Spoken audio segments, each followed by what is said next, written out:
Boleh Sorry, dengar, Puan? boleh dengar. Okay, so finally we are all online, semua dah Ya. okay dah.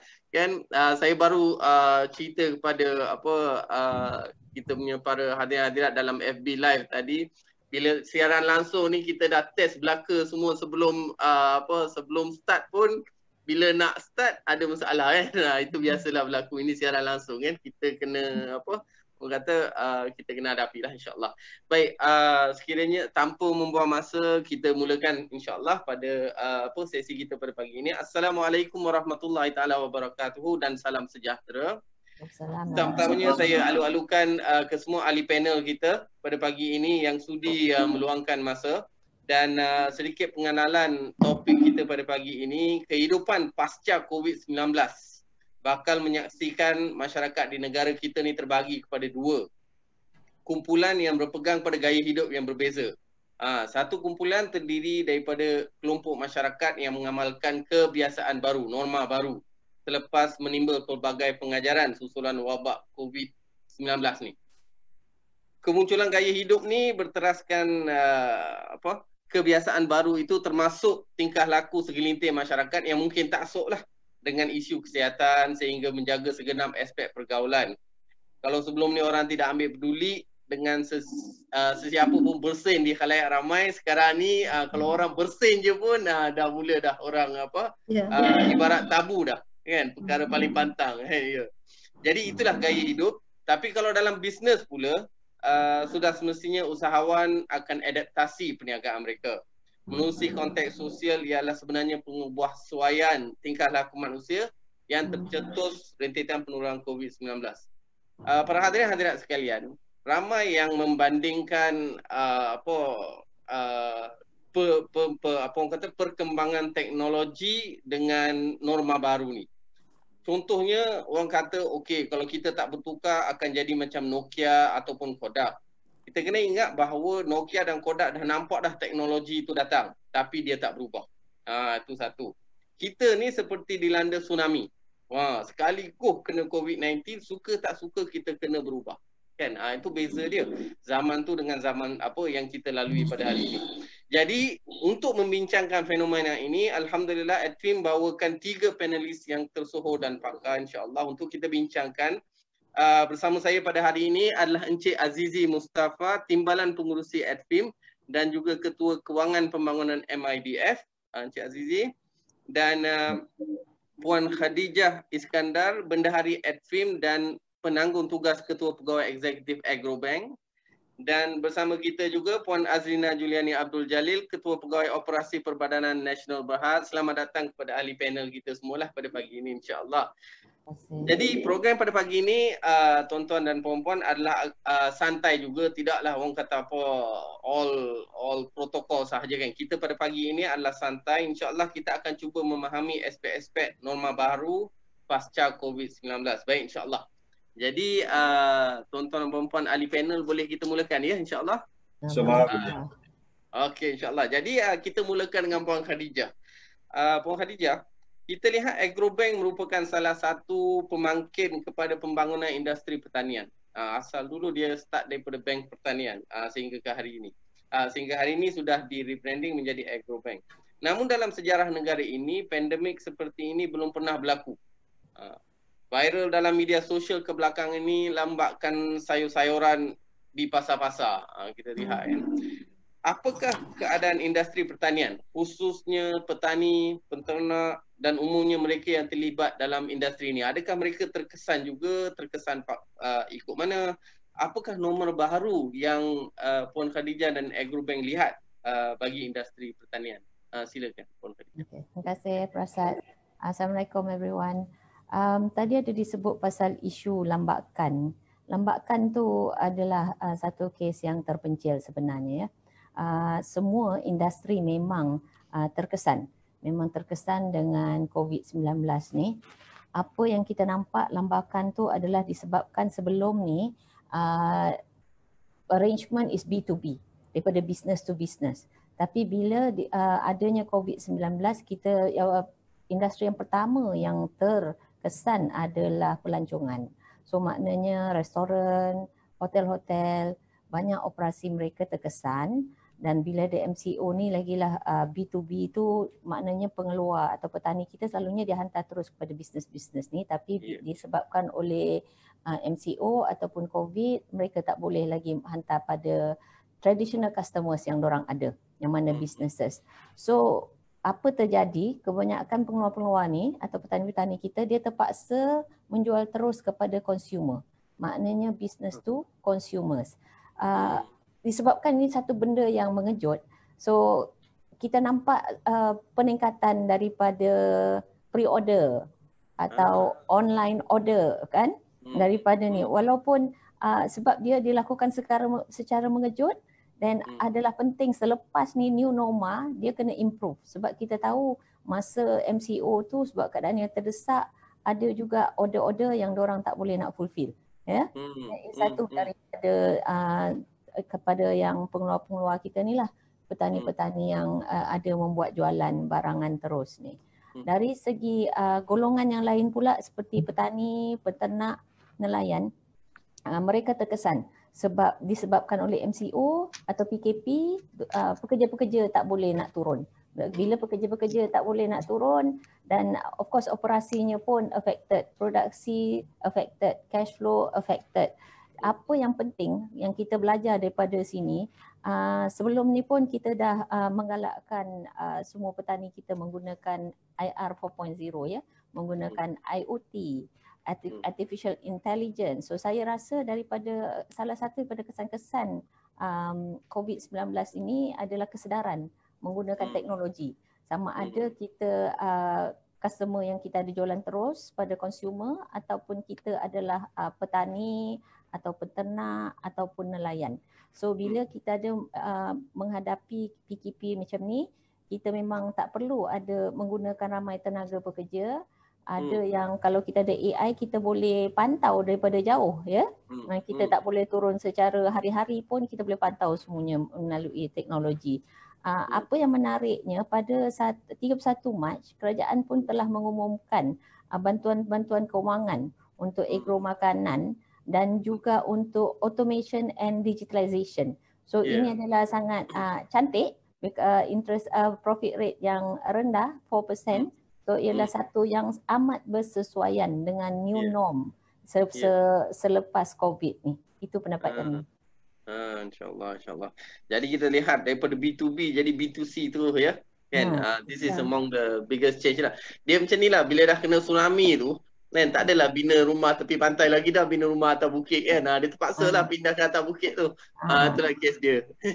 Baik, Puan Azlina ya, sedikit soalan daripada saya. Sama juga seperti industri pertanian. Saya percaya mereka yang terlibat dalam industri franchise pun saya rasa sedikit sebanyak terkesan jugalah dengan sangat terkesan ya. Kan? Banyak kesannya. Mungkin ramai yang tidak dapat membuka perniagaan, ada yang limited dari segi income dan sebagainya. Apakah trend-trend peralihan yang Puan nampak yang telah diambil oleh usahawan untuk mengharungi cabaran ini? Adakah ia akan menjadi normal baru ataupun dia revert balik ke amalan sebelum ni? Okey, selama ni pun sememangnya PNS encourage for side by side, outlet based dine in will have to exist side by side with catering, delivery business model lah ya. Business model memang to incorporate delivery as well. Cuma kami nampak peralihan trend daripada, it's very much our Malaysian culture. We do dine in for work, for family, for casual dine in ya. So daripada cafe based meeting place ya, peralihan terpaksa inilah ya, dia have to adjust, they have to adapt, to adopt to the new norm. Outlet based dah kira not relevant for now as far as dine in is concerned, and peralihan kepada central kitchen and cloud kitchen operation and delivery ya. So peralihan bersama dengan norma baru ya. Memangnya yang kami franchise industry tidak ada pilihan ya dalam buat masa sekarang. Dan alhamdulillah kami dapati usahawan-usahawan franchise sangat responsif. Now we are seeing outlets are not in operation, but out there through GrabFood, through delivery service, they are everywhere, and their central kitchen, their cloud kitchen running at full capacity. Wow, okay. Yes, okay. So franchises that are in dalam industri makanan, okay. Tapi kalau franchisee industri lain ada? Okay. Even for laundry, juga peralihan trend daripada self-service laundry kepada full service laundry. I mean, for them to survive, they have to opt for full service and delivery. Okay. Delivery laundry pun dah ada Yes, yeah. Orang kata norma baru sekarang ni. Norma baru. Bukan setakat kita order daripada apps untuk order makanan saja, laundry pun kita dah boleh start. Dah start going on that. In fact, sebelum kita dilanda wabak pandemik COVID-19 ni pun memang kami ada arrangement dengan beberapa collection point lah, termasuk juga rundingan dengan stesen-stesen minyak untuk collection point laundry. So nampak gayanya memang terpaksa di accelerate, dipercepatkan ke semua. It is a matter of survival of the fittest and fastest now. And the fastest, yes, correct. Terima kasih Puan. Cik Azizi. Cik Azizi, media ni, media biasalah kan, masa-masa PKP ni kan, media banyak melaporkan berkenaan pengurangan buying power atau kuasa membeli ni disebabkan sama ada orang dah mula berjimat cermat ke atau pelbagai reason lah yang diberikan. Ini sedikit sebanyak membuat pembeli untuk berjimat secara umum. Adakah ini trend normal baru? Adakah mereka akan lebih banyak lagi berjimat, kurang sikit berbelanja, in effect akan juga efek usahawan? Pada pandangan Tuan, apakah corak norma baru pembeli selepas COVID-19? Adakah kita akan lihat income usahawan juga akan mengecil selepas ini?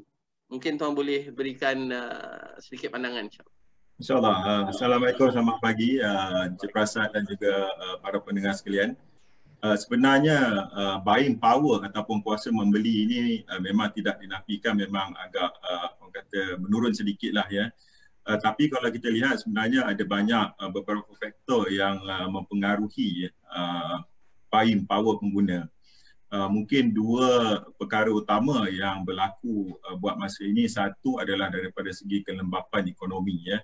Sebagai yang kita sedia maklum, COVID-19 kita juga ada masalah harga minyak yang menurun, harga minyak sawit di pasaran juga yang telah menurun, dan juga peperangan dingin antara China dan Amerika masih lagi belum habis lagi lah ya. Cuma buat masa ini dia diam sebentar lah ya.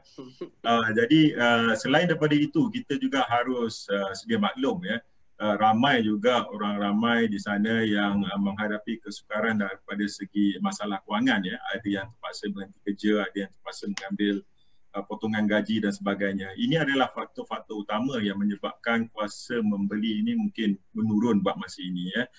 Tapi kalau kita tengok daripada satu segi yang lain pula, timbul satu new normal ya, ataupun kebiasaan baru di mana e-dagang ya, e-commerce telah meningkat ya, dengan orang kata rapid lah ya, e-dagang. Kalau dulu penggunaan e-dagang ini hanya merangkumi segolongan pihak sahaja ya, mungkin orang-orang di pihak-pihak generasi baru ni lah, generasi moden yang menggunakan e-dagang ya, beli barangan melalui atas talian. Tapi COVID-19 ini telah mengubah perspektif mengenai e-dagang secara mendadak ya.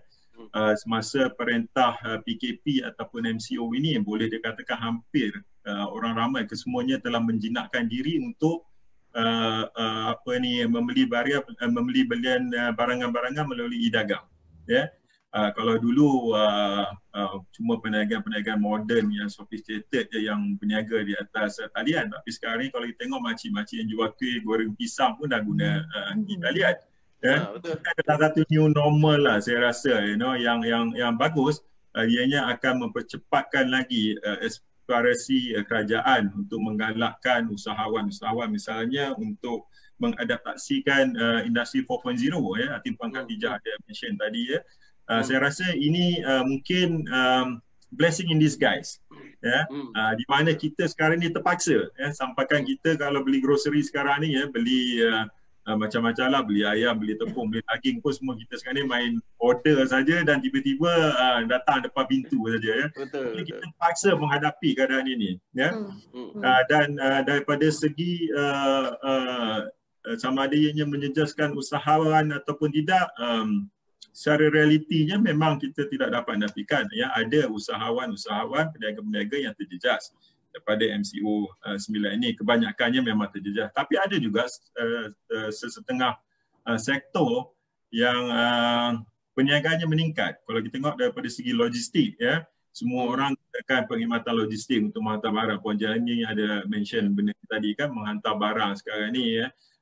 Mana sajalah ya, sampai kadang-kadang kita nak buat tempahan untuk cari penghantar pun kadang-kadang masa menunggu ya, kerana permintaan yang terlalu ramai, yang terlalu tinggi.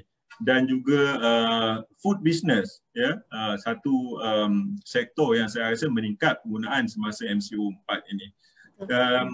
Jadi secara keseluruhannya seperti biasalah ya, ada kebaikan dan ada keburukannya lah ya. Dan juga saya rasa melalui COVID-19 ini juga mungkin ramai ya, akan timbul usahawan-usahawan baru. Ya, ini satu faktor yang menggalakkan terutamanya mereka yang ingin mencuba e-dagang. Ini adalah masa yang terbaik kerana semua ramai orang telah dah mula guna e-dagang. Dan kalau kita tengok platform-platform yang memang dah sedia ada ya untuk buat pemasaran, misalnya kita ada Facebook lah, kita ada Instagram dan sebagainya. Ya, platform tu dah ada. Cuma sekarang ini adalah masanya untuk mereka, orang kata, jump into the wagon. Ya, untuk sama-sama mempromosikan atau melibatkan diri sebagai entrepreneur, tak kira lah sama ada mikro ke ataupun secara sederhana dan sebagainya ya. So pendapat saya memang akan ramai juga lahir usahawan-usahawan. Dan kalau kita tahu juga e-dagang ni salah satu daripada keistimewaannya, ia tidak memerlukan modal outlay capital ya, ataupun modal awal yang besar ya. Kita tak perlu ada premis perniagaan ya, kita boleh buat di mana lah. Yang penting kita ada access to e-dagang. Ya? Betul. Jadi yang jadi new normal sekarang ni adalah e-dagang. Bukan kuasa membeli lah. Ya? Nak keluar kena saman. Terima kasih Encik Azizi ya. Tuan-tuan dan puan-puan, dalam masa 15 minit sahaja kita dah nampak pelbagai trend yang kita lihat dalam industri. Puan Khadijah tadi mentionkan di mana petani saja sudah mula daripada B2B kepada B2C. Kita dah mula kehilangan middleman dekat situ. Kan? Itu trend yang baru. Kemudian Puan Azlina pula ada sebut berkenaan dengan peralihan kepada central kitchen. Outlet base is no more relevant. Kan kita dah melihat perkara-perkara ini mula berlaku. Dan Encik Azizi juga telah menyebut demografik pun sudah mula bertukar dari segi penggunaan teknologi. Orang-orang tua, orang muda, segenap masyarakat dah mula pandai guna apps e-dagang untuk order kan. Dah tak perlu dah pergi Giant atau Tesco, kita order guna dia punya app sahaja. Kan sekarang ni Lazada pun dah mula jual barangan harian, grocery. Dia jadi kalau nak order susu melalui Lazada pun dah boleh dah. Itu dah nak cerita bahawa the entire demographic tu dah mula fasih dengan e-dagang ini. Dan Encik Azizi ada tambah bahawa percambahan usahawan baru pun dia akan memangkinkan percambahan usahawan baru. Baik, insya-Allah saya kembali kepada Puan Khadijah. Puan Khadijah, kebelakangan ni isu jaminan keselamatan makanan atau food security merupakan isu yang amat penting dan banyak dibincangkan. Saya rasa seluruh rantaian makanan juga kini mengharungi cabaran.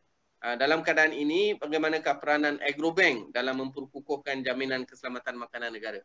Ini dia soalan. Soalan nakal jugalah. Sebelum tu Agrobank adalah salah satu agensi di bawah Kementerian Pertanian dan Industri Makanan. Jadi memang secara langsung kita terlibat sebagai salah satu agensi di bawah supervision Kementerian Pertanian dan Industri Makanan. Dari segi polisi, kita sama-sama menyokong polisi-polisi kerajaan di mana kerajaan ada mengeluarkan dasar agro makanan negara untuk ensure this SSL punya level is sufficient. And kita telah dapat pun sepanjang PKP, sepanjang COVID-19 ni, tiada masalah bekalan makanan. Bekalan makanan memang mencukupi. Bila kita bercakap pasal meningkatkan SSL untuk negara, secara langsung usahawan-usahawan yang akan ada, usahawan dan industri-industri yang dilahirkan untuk memastikan SSL ni kekal cukup dan bekalan makanan kekal cukup. Dan bila kita bercakap pasal perniagaan, dan semestinya bantuan kewangan itu adalah perlu. Dan kita faham industri pertanian ni adalah satu industri yang risikonya sangat tinggi. Dan dia not within the risk appetite of commercial bank selalunya ya. Dengan itulah disebabkan penubuhan Agrobank yang dulunya bermula dengan bank pertanian. Kenapa kita sebut Agrobank? Because Agrobank kita menawarkan bantuan kewangan dari seluruh rantaian makanan. The whole chain. Daripada penanaman sampailah ke pemasaran. Kita terlibat. So dari satu financing, bila kita terlibat dan kita tahu industrinya risikonya tinggi, selalunya bila satu-satu industri risikonya tinggi, profit, the pricing of the financing pun akan tinggi. High cost kan, high risk, high reward lah. Tetapi sebab kita satu DFI, kita cuba membantu pengusaha-pengusaha ini untuk menurunkan kos mereka dengan cara menawarkan pinjaman-pinjaman atau pembiayaan di bawah dana-dana khas. Dana-dana khas yang disediakan oleh kerajaan dan juga dana-dana khas yang kami ada kerjasama dengan private sectors, contohnya Petronas. Petronas dan juga dengan state government. Ya, kita ada bekerjasama dengan state government, fokusnya adalah untuk pertanian dan industri makanan. Bila kita bercakap bank, selalunya bank dia bagi financing saja. Bagi Agrobank, kita bukan sahaja menawarkan financing, kita pun ada kelas-kelas bimbingan melalui Agrobank Center of Excellence. Sesiapa yang selalunya golongan-golongan B40 ni, kita juga bantu untuk membimbing mereka untuk memulakan perniagaan, dan bila mereka dah bersiap sedia untuk berniaga, dan selalunya golongan B40 lah, untuk mereka bersedia berniaga dan memerlukan bantuan kewangan, jadi kita akan masuk dan bagikan pinjaman lah. Itu adalah antara peranan-peranan yang dilakukan oleh Agrobank. Selain daripada financing, kita pun ada mendidik mereka dari segi simpanan, because kita pun macam bank-bank lain, kita pun ada saving accounts. Dari segi, apa yang menariknya di Agrobank juga, kita ada Arahnu. Arahnu pun kita nampak ramai daripada pelanggan-pelanggan kita adalah golongan usahawan. Seperti yang viral baru-baru ni, kita nampak orang ramai dekat Arahnu atau Pajak Gadai. Mereka adalah sebenarnya usahawan-usahawan yang terkesan. Dan di Agrobank kita pun ada menawarkan dari segi Arahnu lah. Dia kalau ada barang kemas, kalau dia nak duit yang cepat almost instantly, dia boleh datang juga untuk mendapatkan working capital dari segi melalui Arahnu lah. Itu adalah servis-servis yang available dekat Agrobank yang kita cuba bantu untuk khasnya industri pertanian dan juga industri makanan. Terima kasih Puan, terima kasih Puan. Wah, Agrobank bukan setakat ada saving, bukan setakat memberikan kewangan dan pembiayaan, tetapi juga ada mendidik pembangunan usahawan itu sendiri, memberikan guidance, pembimbingan dan juga tunjuk ajar juga. Selain itu kita juga ada services Arahnu kan. Jadi kepada mereka, dan mungkin saya tambahlah Puan Khadijah kan, kita Agrobank adalah sebuah institusi kewangan pembangunan institusi kewangan pembangunan Islamik. Jadi Arahnu yang disediakan semuanya adalah Islamik juga. Jadi mereka yang ada apa yang perlu pajak gadai atau sebagainya, kalau ada apa pilihan di antara konvensional dengan Islamik tu dekat sini adalah pilihan tambahan insya-Allah. Baik, Puan Azlina insya-Allah. Saya ingin bertanya soalan nakal sikitlah kan. Selepas COVID-19, patutkah usahawan franchise mengembangkan lagi perniagaan mereka atau mereka seharusnya tunggu dan lihat?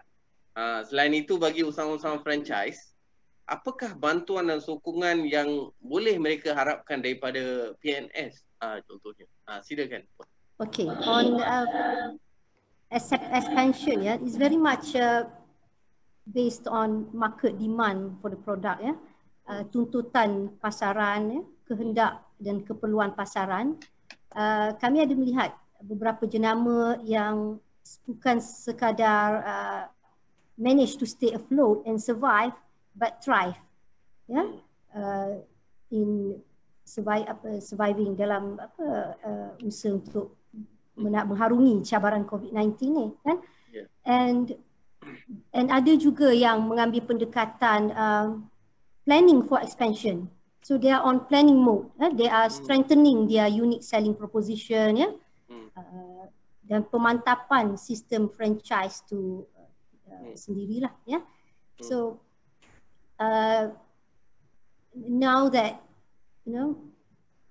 requirement for home delivery intensify, so they have to adapt their franchise system into such. Kalau selama ni kita banyak tengok macam domino saja yang based on delivery, kan? Tapi sekarang semua jenama harus mengikut arus lah, mengikut arus pasaran sebenar-benarnya, kebanyakan jenama akan memantapkan franchise system masing-masing, berdasarkan keperluan pasaran terhadap produk-produk mereka, and termasuk dari segi unique selling proposition tu lah, So we notice that if some are just trying to stay afloat, some are not just surviving but thriving, and some are really on planning for expansion mode. What did they do to thrive? I mean, how did they orang pivot laju ke macam mana yang thriving ni? Yes, because they're responsive to the demand for home delivery. And seperti mana yang Cik Azizi mention tadi, even goreng pisang pun sekarang boleh buat delivery. So same goes with franchise industry. Demand for delivery is high lah. And daripada segi sokongan PNS, seperti mana juga Puan Khadijah mention, Agrobank punya positioning, PNS juga sebagai sebuah organisasi pembangunan industri franchise dan pembangunan usahawan, kami melihat keperluan untuk beri sokongan secara holistik dan integrated lah, di mana kami bukan saja telah mewujudkan COVID relief financing untuk menghadapi kemungkinan keperluan modal kerja yang meningkat daripada hasil jualan yang mungkin menurun, tetapi kos operasi perlu di sustain, especially employees, salaries and staff. Tapi kami juga turut menyediakan e-commerce platform yang masih baru di pasaran, Pibli. Jadi penyediaan pembiayaan untuk industri franchise bersama electronic commerce platform, serta supply chain. Sekiranya diorang menghadapi masalah, their cash flow is not strong enough to survive credit terms by the suppliers, we have supply chain ready for them as well, to ensure that they are not with supply interruption, they do not have issue on supply interruption. Okay. Terima kasih Puan.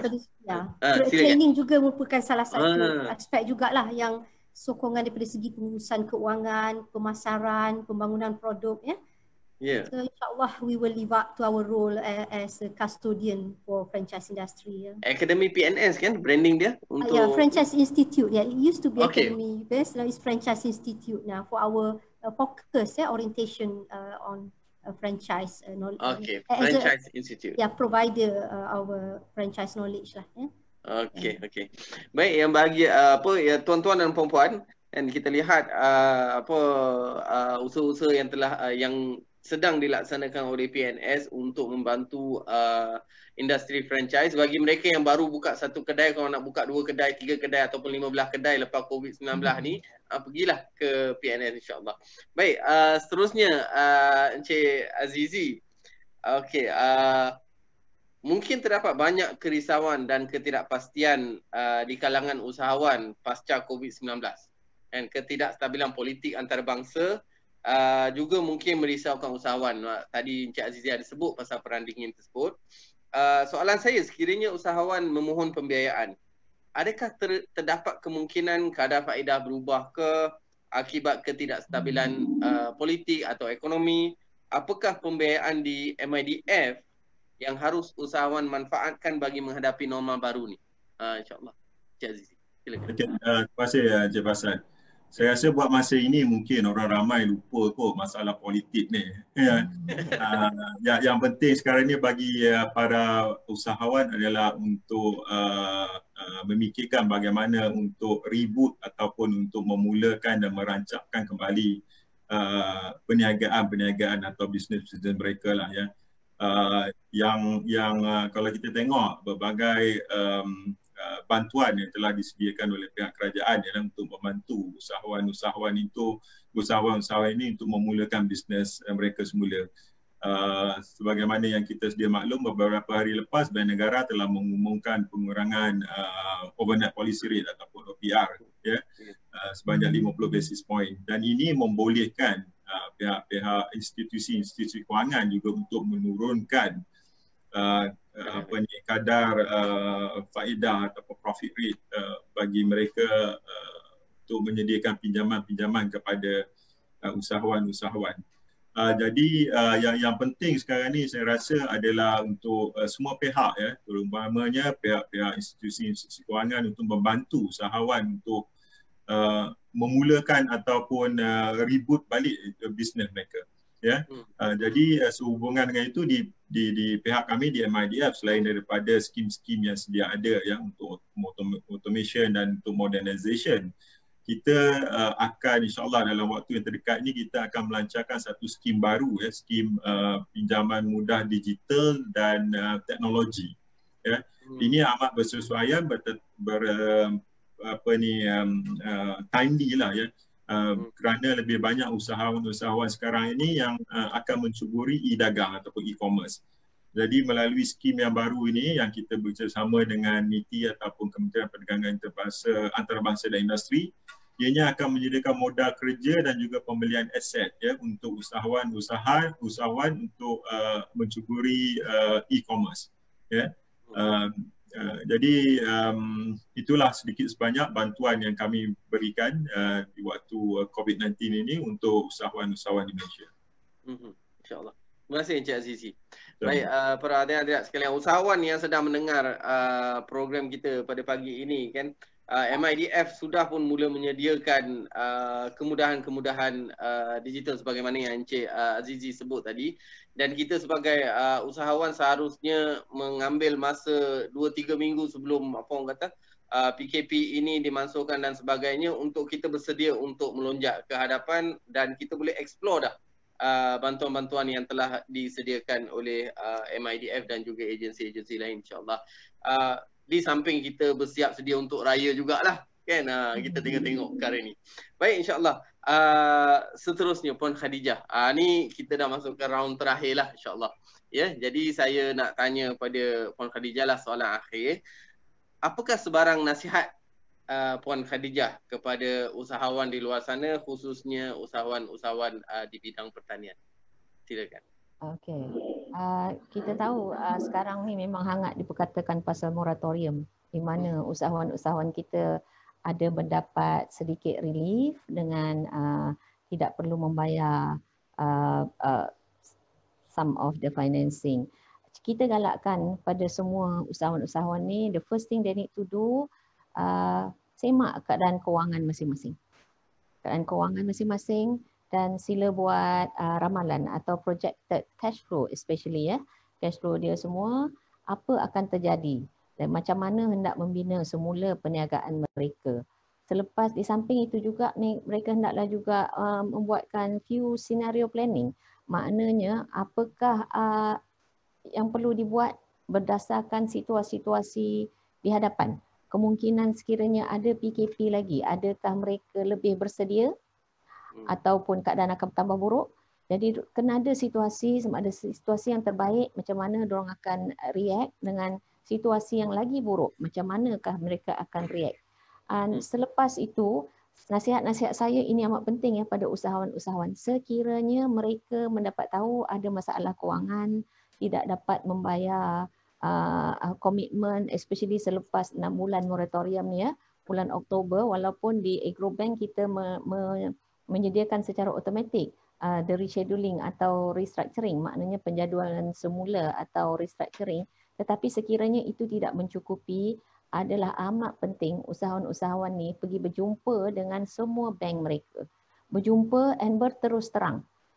Supaya mereka diberi masa dan diberi ruang untuk membina semula perniagaan mereka dan juga menjana aliran tunai yang secukupnya. Memang sebab dalam hal ini tak ada orang yang tak affected lah. Even bank pun affected. Jadi kita kena sama-sama bekerjasama, dan saya pasti bank pun memahami keadaan yang sekarang. Dan seterusnya semua usahawan-usahawan ni saya rasa kena selalu continue to be innovative and creative, sebab yang penting adalah customer service dengan marketing untuk to ensure that business sustainability dia, okay, dalam keadaan apapun. So dia very agile so itu siapa yang inovatif, yang kreatif, and kena cepat bertindak untuk memastikan perniagaan mereka berjalan lancar ataupun boleh pick up lah where they have left. Itu daripada saya. Terima kasih. Terima kasih Puan Khadijah. Itu adalah nasihat yang sangat penting. Sekiranya saya boleh repeat sedikit saja, satu je lah daripada banyak-banyak nasihat Puan Khadijah tu. Bila tuan-tuan dan puan-puan ada menghadapi masalah kewangan, terutamanya pinjaman daripada mana-mana agensi ataupun institusi kewangan, disarankan supaya digalakkanlah, memang tuan-tuan dan puan-puan perlu berjumpa dengan bank, explain kepada bank, berbincang dengan pihak institusi kewangan tersebut, insya-Allah. Jadi saya terus kepada Puan Azlina. Puan Azlina, silakan. Apakah nasihat puan-puan nasihat puan kepada usahawan-usahawan di luar sana, insya-Allah. Silakan. Okey, seperti mana yang Puan Khadijah mention keperluannya, the need to be innovative, creative and adaptive to the new business landscape dan saya juga suka untuk nambah from our observation usahawan yang ada personalized relationship yang build relationship with customers they understand customers needs the best with that they can work and strengthen their unique selling proposition yang memenuhi kehendak dan keperluan pelanggan and they are in a position to give customer satisfaction and to gain customer loyalty. So I would like to summarize with building relationship with customers in a way our personalized service manner will enhance their understanding on customers' needs as well as for their data analytics, for customer data analytics, will go a long way really. Will go a long way towards survival and sustainability of their business. Terima kasih Puan. So para hadirin sekalian, kita lihat satu frasa yang diungkapkan oleh Puan Azlina sangat penting sebenarnya. Zaman sekarang ni bila semua orang nak menjual, mereka yang mampu build relationship dengan customer mereka lah yang boleh seal the deal. Orang kata kan, boleh tutup can close the sales, insya-Allah. Jadi itulah satu perkara yang kalau usahawan semua perlu fikirkan semula kaedah menjual, it's not just about selling, dia bukan setakat untuk menjual tetapi untuk membina hubungan yang long lasting dengan pelanggan kita, insya-Allah. Ya. Baik para hadirin-hadirat sekalian, kita teruskan kepada Encik Azizi. Encik Azizi ada kata-kata motivasi untuk menggalakkan usahawan mendapat pembiayaan ke? Silakan Encik Azizi. Saya rasa tadi Puan Khadijah dan juga Puan Nazrina telah banyak menyentuh mengenai moving forward lah, apa yang perlu dilakukan oleh para usahawan. Saya cuma nak tambah 1-2 poin lagi lah ya. Memang penting buat masa ini untuk para usahawan ya, untuk membuat scenario planning sebagaimana Puan Khadijah katakan tadi, ataupun buat projection ya, mengenai masa depan perniagaan mereka ya. Jangan terburu-buru untuk buat sebarang keputusan untuk mengembangkan bisnes dan sebagainya ya. Sebab kita tak tahu sama ada harap-harap ya COVID-19 fasa kedua tidak berlaku lah di Malaysia ya, melalui apa langkah-langkah yang telah diusahakan, yang telah dijalankan oleh pihak kerajaan. Kita tak sampai ke tahap itulah ya. Tapi keberangkalian untuk berlaku tu memang tidak boleh dinafikan ya. Jadi memang satu cabaran ya untuk usahawan untuk mendapatkan pinjaman sekarang ini ya. Memang tidak dapat dinafikan ya. Kalau kita tengok selalunya ada 2 faktor utama yang dinilai oleh pihak-pihak perbankan ya, apabila usahawan ataupun orang ramai datang untuk meminjam keuangan daripada pihak-pihak bank. Satu adalah daripada segi aliran tunai, financial statement, yang memang kalau kita tahu 2 bulan tak ada pendapatan ni mungkin agak kurang memberangsangkan lah ya. Yang kedua, kebolehan mereka untuk membayar balik pinjaman. Ini pun penting yang kita akan nilai. Dan kalau kita tengok 2 faktor ini memang ianya akan memberi sedikit kesan negatif kepada para peminjam. Jadi yang penting sebagaimana yang Puan Khadijah katakan tadi, para peminjam ini berhubung, berbincang dengan pihak-pihak bank ya, untuk mencari satu formula yang boleh membantu mereka ya. Sebagaimana sebenarnya di MIDF kita ada kita tumbuhkan unit business advisory ya, yang tugas utamanya adalah untuk memberi nasihat, memberi panduan kepada peminjam-peminjam ya. Jadi lagi satu yang ingin saya ingatkan kepada usahawan-usahawan ini ya, jangan terlalu cepat, terlalu gairah ya untuk memohon pinjaman daripada bank-bank. Cuba cari jalan yang lain dululah ya. Kalau di pihak agrobank misalnya ada Arahnu ya, yang boleh diguna pakai ya untuk membantu mereka untuk dapat working capital. Mungkin ada cara-cara yang lain jugalah ya. Sebab pinjam bank ni memang orang kata mudah lah ya. Tapi bila fikir nak bayar balik untuk tempoh 3 tahun, 5 tahun yang akan datang tu mungkin sesuatu yang akan membebankan lah. Tapi janganlah pula sampai mencari alung ya. Ini pula nanti timbul berbagai masalah yang lain lah ya. Dan perlu berwaspada juga. Buat masa ni banyak juga scammers ya, yang mengambil kesempatan ya, yang akan menawarkan kata kita boleh bagi pinjaman dalam tempoh 2-3 hari ya, kelulusan sebanyak 100,000 dan sebagainya ya. Dan mereka ni akan claim mereka ni mewakili pihak-pihak bank dan sebagainya. Sebagaimana yang kita semua sedia maklum, pihak-pihak bank selalunya tidak mengguna ataupun melantik sebarang wakil lah untuk berurusan dengan mereka lah ya. Jadi minta orang ramai usahawan berhati-hatilah ya. Sebab ada sajalah orang yang akan cuba, orang kata, take advantage of the current situation lah ya. Itulah nasihat saya untuk para usahawan. Terima kasih Encik Azizi, terima kasih Encik Azizi. Jadi kita lihat tadi nasihat daripada Encik Azizi. Kita selalu dengar kata pergilah pinjam Encik Azizi kata biar yang pinjam tu tak apa, tapi biar be the last option lah. Kita dah buat kita punya projection planning, kita dah buat kita punya scenario planning, kita dah buat rancang betul-betul dan kita rasa kita boleh bayar dalam 3-5 tahun yang telah ditetapkan oleh institusi kewangan, baru kita pergi meminjam. Itu yang penting. Itu yang digalakkan, insya-Allah. Dan yang terakhirnya saya ulangi juga apa yang Encik Azizi sebut tadi berkenaan dengan scammer. Dalam masa-masa terdesak begini, dalam keadaan ramai yang kehilangan sama ada pekerjaan ataupun pendapatan dan pelbagai situasi, yang penting kita jangan tertipu. Jangan biarkan diri kita tertipu dengan scammer di luar sana. Macam-macam jenis. Scammer melalui SMS ada, call ada, dia menyamar jadi polis, dia menyamar jadi pegawai bank dan sebagainya.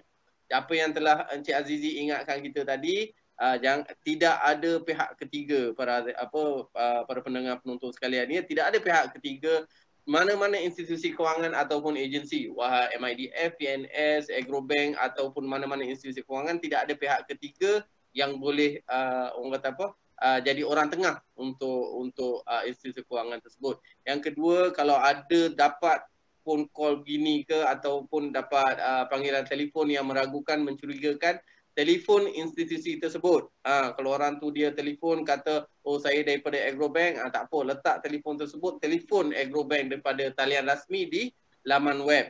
InsyaAllah berada sekalian. Yang ketiganya, sentiasa ikuti laman web rasmi institusi tersebut, bukan daripada orang kata apa, tengok daripada WhatsApp dia forward saja, kita ikut belaka. Itu kita kena faham para hadirin sekalian. Ya, insyaAllah. Itulah sedikit sebanyak sesi kita pada pagi ini. Saya ucapkan ribuan terima kasih kepada Encik Azizi, Puan Khadijah dan juga Puan Azrina yang bersama dengan kita pada pagi ini. Mereka ini bukanlah orang biasa-biasa sahaja. Mereka jadual mereka sangat padat, sangat penuh. Dan Alhamdulillah kita amat menghargai masa yang telah diluangkan oleh ketiga-tiga panel kita pada pagi ini. Terima kasih banyak. Dan insyaAllah kita akan meneruskan lagi program-program kita di masa yang akan datang untuk melihat lagi isu-isu semasa yang memberi kesan kepada pelanggan-pelanggan ahli-ahli AdFilm insyaAllah. Jadi terima kasih Encik Azrina. Jadi kita tutuplah program kita pada pagi ini dengan wabillahi taufiq wal hidayah. Wassalamualaikum warahmatullahi taala wabarakatuh dan salam sejahtera. Waalaikumsalam warahmatullahi wabarakatuh.